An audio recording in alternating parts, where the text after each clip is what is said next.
This is not a story about an old man in bifocals at the center of a revolution, but rather a tale of mystery featuring a boy who had no idea he'd one day wind up with his face on the $100 bill. As I recall, the adventure began that day on the docks. The ship had just pulled into Boston Harbor, a ship containing something my friends and I needed. And as always, I had a plan. Evo! Aye, aye, Captain. Strike sails! Your banker! Batten down the hatches! Mind the gangway! Boys, if I don't make it back from this mission, here's what I want on my tombstone. An egg today is better than a hen tomorrow. What does that even mean? Aren't you just trying to rob the ship? Never you mind. You know what to do. Keep the crew and the crowd occupied while I get on board the ship. John, got your hornpipe? Got it, Ben. And you, Ned, got your drum? And my sticks! Sam, got your... Holy Neptune, Sam, where's your hat? Forgot. Sorry, Ben.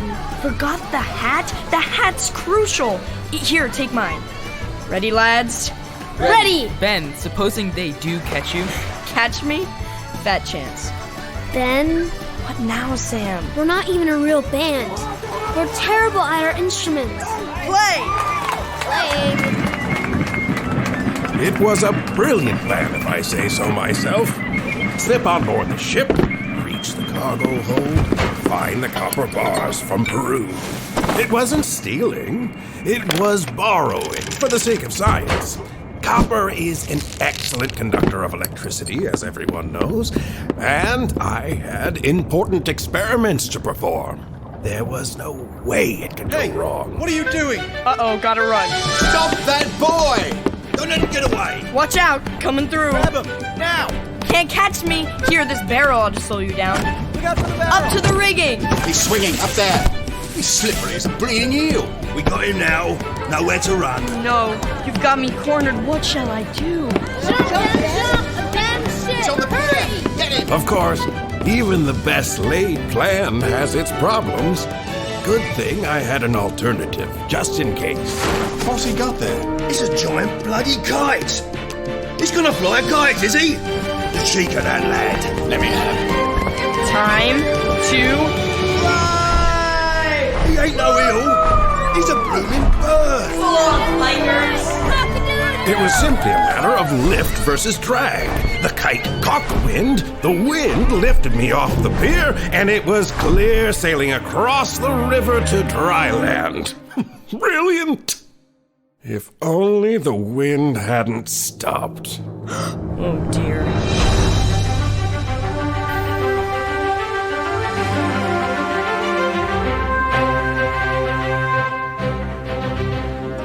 You know me as Benjamin Franklin, statesman, inventor, founding father.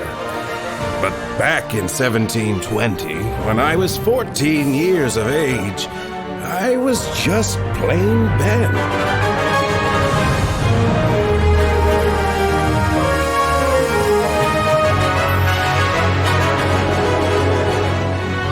Printing apprentice, budding adventurer, dreamer. Of course, even then, I had a knack for getting into trouble with the powers that be. Hear ye, the court will come to order. The Honorable Charles Dudley Warren presiding. What do we have here, Constable? Looks like a drowned rat to me. Beg pardon, Your Honor. The boy's name is Benjamin Franklin. Franklin. Franklin. We fished him out of the river, we did.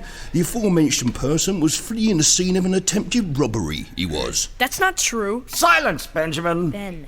Took a runner, did he? You might say he took a flyer, Your Honor, by means of a kite. Quiet! A kite, you say? I was testing a theory I Looks saw. in a bad book. for Ben. Never you mind about Ben, Sam. He'll find a way. He always does. Excuse me, do you know the accused? Name's Ben. Ben Franklin. I tried it with my He's kite a and it friend of yours? We'd follow Ben Franklin to the top of Bunker Hill and back. Now shush, Missy. We need to pay attention. Quiet, I say. Now do not try my patience, lad. Was it the wind? Or was it the copper bar in your pocket that weighed you down? I was merely retrieving that bar of copper for an associate who paid for it fair and square. And may the court have the name of this alleged associate? His name is Mr. Veracity Quince. Does your friend really know Veracity He Quince? said he did, didn't he? Yeah, Ben don't lie. Not our Ben. Well, not much, anyway. We'll have none of your Veracity Quince talk in my courtroom. The man is a charlatan and a thorn in the side of honest law enforcement. I've heard the Royal Governor, Archibald Templeton, say so himself. Beg pardon, Your Honor, but you do him wrong. Mr. Veracity Quince is a seeker after truth, a puzzle solver extraordinaire, a consultant detective who does the work that the watchmen and constables of Boston ought to do when they're not too busy slurping clam chowder and guzzling ale. You mind your tongue. If this Veracity Quince is such a wonder, why isn't he here to defend his associate? Why is it no one's seen his face or even knows his address? If he's got nothing to hide, why all the secrecy? Mr. Quince likes to say, 3 can keep a secret, if 2 of them are dead. Now, you hear me, boy. You have a date with the stocks in Boston Common unless someone will vouch for you. Well, is there no one who will stand up for this impious imp? I will, Your Honor. And who may you be? James Franklin. His brother, heaven help me.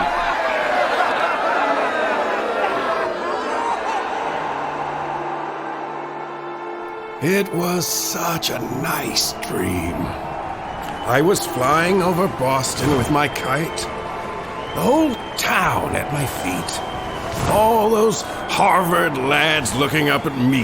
Me, Ben Franklin, a nobody, a nothing. I could fly, and they were stuck on the ground. Everyone was shouting my name. Ben Franklin, get your lazy bones out of bed. It's late. Sorry, James. I should say you were. A sorry excuse for an apprentice, much less a brother. Ought to send you back to Father's candle shop. Please don't. I'm not cut out for making candles, James. You burn enough of them at both ends, though, don't you? Late to bed, late to rise, that's you, Ben Franklin.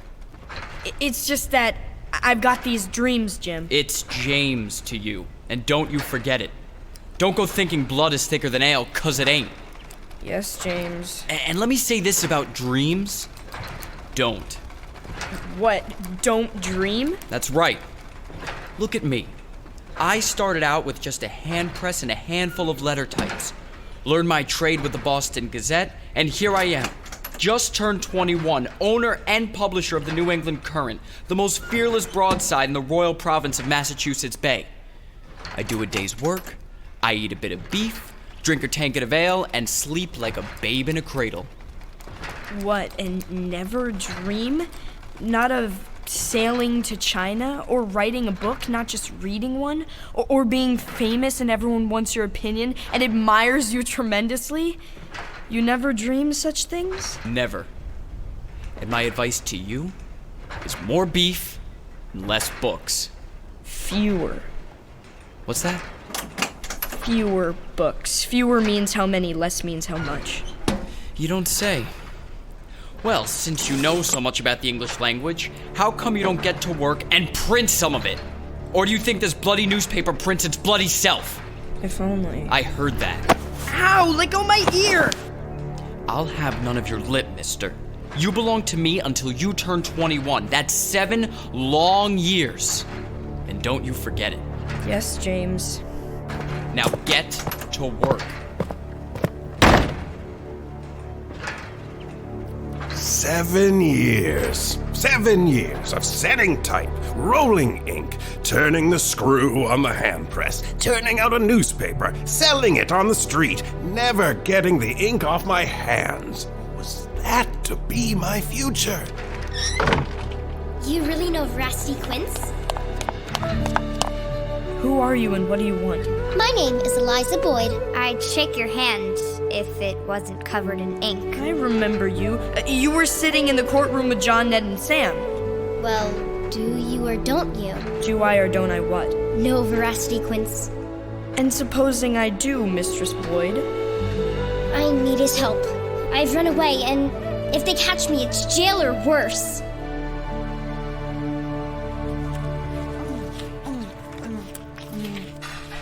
How long since you've eaten? Since I ran away. And that was... Last night. More jam, please? How old are you? 10? 11. How old are you? I'm asking the questions here. So, tell me your story, Eliza Boyd. I mean to tell it to Mr. Quince. First, you tell me, and if I think it's worth his valuable time, I may give you a reference. Very well. I was a housemaid indentured to the family of Charles Fleming. What? Charles Fleming, who owns half the ships in Boston Harbor? The late Master Charles Fleming. He went to glory last week. May the Lord rest his soul. A kind man he was. But his widow, that's another story. Mistresses tight with a purse and always watching to see if so much as a thimble goes missing. Yes, we all have our troubles. Get to the point. Why did you run away? Just after the funeral, a silver teapot went missing. As I was the last one to polish it, Mistress accused me of stealing it. I swore my innocence, but she wouldn't believe me and promised to have me arrested. That's when I ran. I was hiding in the courtroom yesterday, thinking it was the last place anybody would look for a runaway. You're pretty smart for such a little girl. I'm as smart as any boy, if not smarter. I've taught myself to read and write. Read every book in Mr. Fleming's library, cover to cover. And what I want to know is if you was making it up, or if you really do know the one man who can prove my innocence, the famous Mr. Veracity Quince. Of course I know him. Like I told the judge, I'm his junior associate. When you've not got printer's ink on your fingers? I only work in the shop to help my brother James out of the kindness of my heart. Do tell. My real calling is in the puzzle-solving line. Then you'll contact Mr. Quince and ask him to help me? You don't believe my story, do you? Or maybe you're just a boastful boy and don't know the legendary Mr. Quince after all. Listen, Missy, you don't contact Veracity Quince. He contacts you. Then how will he know I need his help? Veracity Quince knows everything because he's Veracity Quince. He's everywhere and nowhere. Nothing and nobody in Boston escapes him, not even a lowly housemaid. Or a lowly print shop apprentice? Take some more biscuits and stay out of sight in the Old South Church. The next edition of the New England Current will be out on the street within an hour. Look for a message from Mr. Quince. A message from Mr. Quince in the newspaper. Got it! Little did I know that Veracity Quince had made himself a powerful enemy. But I would soon find out. Yes, may I help you? Be so good as to tell the governor that Judge Warren is here on pressing business. And may I inquire the nature of that business? Tell him it's about Veracity Quince. Tell him the man's a menace to society. The common citizen thinks this Quince fellow can help solve anything from a lost cat to a missing person. They don't trust their own magistrate and his duly appointed constables and watchmen to do the job. Something must be done to restore public confidence. Tell him that! No need, my dear Judge, since they can hear you all the way to Nova Scotia. Beg your pardon, sir. Governor, your lordship. I don't have a title yet, but all in good time. As the cat said to the canary, we'll have tea in the library. Lane? As you wish, sir. It's a fine house, sir. It's a very, very fine house. I suppose so. But His Majesty didn't send me to this god-forsaken colony to sip tea while some scapegrace thumbs his nose at the King's justice. A government is like a house. Allow one tiny crack in the foundation, and before you know it, the whole thing comes crashing down. I couldn't agree more. But to find this man Quince requires more resources, more manpower, more... More money? Rest assured, you will have all you need. Just bring me Veracity Quince. In chains if you can, or in a coffin if you must. Ah, here's our tea.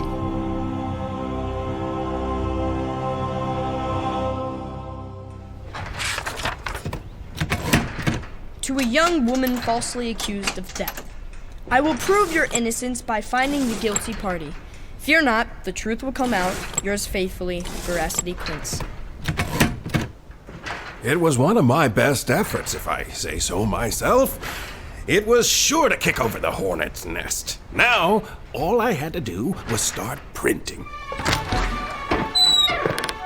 Can I be of help, Mr. Franklin? Eliza! Or should I say, Mr. Quince?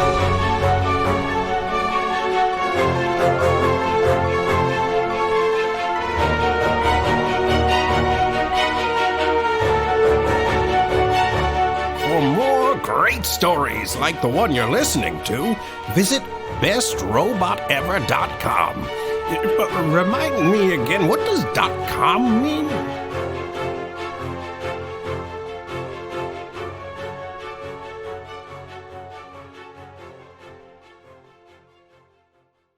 Hey, it's Chris Terry, sneaking in at the end of your show to let you know that we have a new website for Gen Z Media.